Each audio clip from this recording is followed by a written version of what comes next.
भी इंसान, आपने देखा होगा ज़्यादातर लोग ऐसे होते हैं, बस खुद का देखते हैं, मेरे को क्या मिलेगा, मुझे क्या मिलेगा, है ना, और बस भगवान मेरा सब बढ़िया कर दो, बाकी कोई टेंशन नहीं है। तो आप देखिए, जहाँ जो व्यक्ति जैसे ही स्वार्थ पे आया, मैं पे आया, तो उसके बाद में उसका जो, उसको जो मिलना था, वास्तव में जो मिलना था, वो उसे कभी नहीं मिल पाता है। एक आम का जो बीज होता है, आम आम के पेड़ का जो बीज होता है ना, तो वो जो बीज हम बोते हैं, तो दो ऑप्शन होंगे, दो सिचुएशन बनेगी, या तो वो आम का पेड़ बनेगा, या फिर वो डिस्ट्रॉय हो जाएगा। दो चीज़ें होगी, तीसरी कुछ नहीं होगी। वो चाहेगा कि मैं बरगद का पेड़ बन जाऊं, है ना, मैं केले का पेड़ बन जाऊं, वो नहीं बन पाएगा। भैया या तो आप आम बनोगे, बनना है, बोले मेरे को नहीं बनना, आप, मेरे को तो अमरूद बनना है, बोले भैया ठीक है, यहीं ख़त्म हो जाओगे।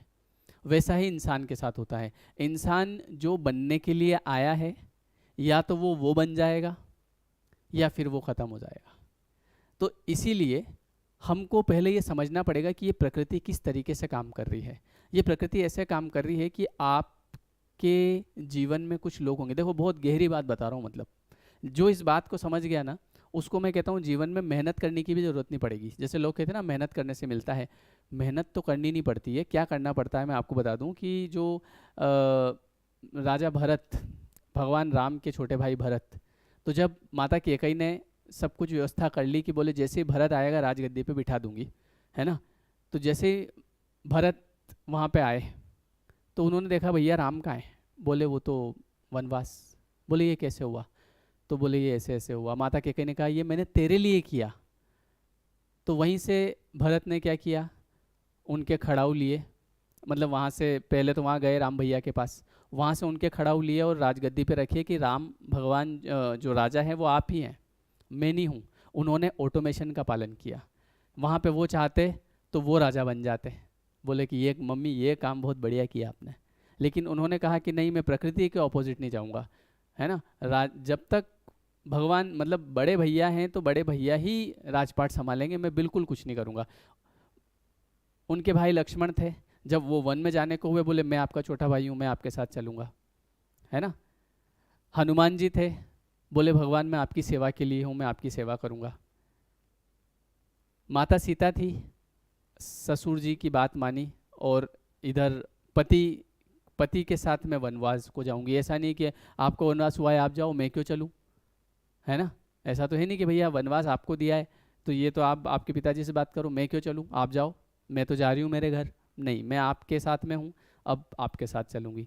ऑटोमेशन को हर एक व्यक्ति फॉलो कर रहा है, और जिसने ऑटोमेशन को ब्रेक किया, जैसे अभी के समय में क्या हो रहा है, अभी के समय में ऐसा हो रहा है कि जैसे कोई व्यक्ति आपके जीवन में आ गया, जैसे एक छोटा सा एग्जांपल लेते हैं कि आपकी किसी से शादी हो गई। अब शादी हो गई मतलब कि वो आपका नसीब था, ठीक है।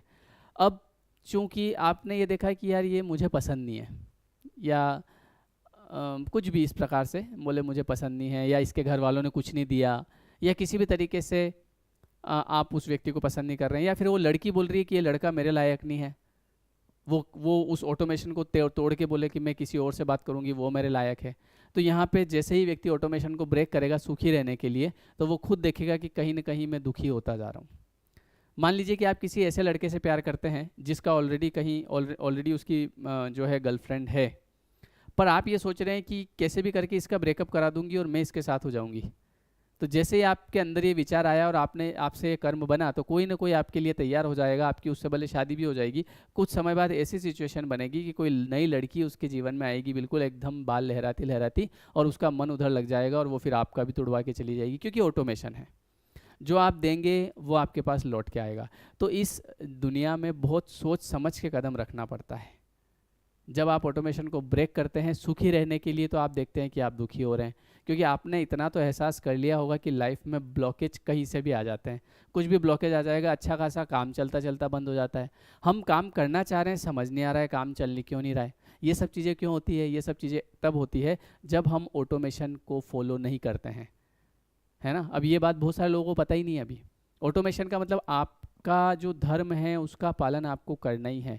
आपका अपने माता पिता के प्रति क्या कर्तव्य बनता है वो आपको करना पड़ेगा। आप अगर सोच दो कि उनको वृद्धाश्रम में छोड़ के मैं सुख चैन से यहाँ पे रहूँगा, आप सुख चैन से नहीं रह पाएंगे। कुछ ना कुछ ऐसे योग बनेंगे, बच्चे आपके हाथ से फिसल जाएंगे। बच्चे कुछ ऐसा काम करेंगे, आप चाह के भी उनको उन चीज़ों से दूर नहीं कर पाओगे, बस आपको परेशान होना पड़ेगा, क्योंकि आपने ऑटोमेशन को ब्रेक किया। माता पिता की सेवा करनी थी, उनको वृद्धाश्रम छोड़ दिया। मान लो आप यहाँ पे, आपकी पत्नी के प्रति आपका कर्तव्य है, आप निभा ही नहीं रहे, आप उससे बातचीत ही नहीं कर रहे हैं, आप उसको पैसा ही नहीं दे रहे हैं, आप उसको परेशान कर रहे हैं, वो गिड़गिड़ा रही है, वो ज़बरदस्ती परेशान है, और आप बस अपने अहम में हैं कि मैं हूँ। तो आप चूंकि थोड़े दिन आप हो सकता है उसको परेशान करके खुश रह लेंगे, फिर आगे कुछ ना कुछ ऐसी सिचुएशन बनेगी, कोई व्यक्ति आपके लिए तैयार हो जाएगा, वो आपको परेशान, ये मतलब सत्य बात बता रहा हूँ जो है वो। और ये मैं डरा नहीं रहा हूँ, मतलब मैं तो बता रहा हूँ। जो फिर आप जैसे कई बार मेरे पास ऐसे कमेंट्स आते हैं, सर ये बात हमको काश 10 साल पहले पता चल गई होती। क्योंकि देखो, गलतियाँ अनजाने में हो जाती है कई बार, और ऐसा नहीं है कि अनजाने में होती है, अंदर से आवाज़ आती है कि यार ये जो तू है गलत कर रहा है, पर आदमी ध्यान नहीं देता, अरे कुछ नहीं होता है, क्या गलत क्या सही, मुझे मेरा स्वार्थ तो देखना पड़ेगा ना, मुझे मेरा भला तो करना पड़ेगा। पर स्वार्थ के चक्कर में वो किसी दूसरे का नुकसान कर देता है। तो हमारा जो जन्म हुआ है वो अपने लिए तो हुआ ही नहीं है, दूसरे के लिए हुआ है, ये सत्य बात है।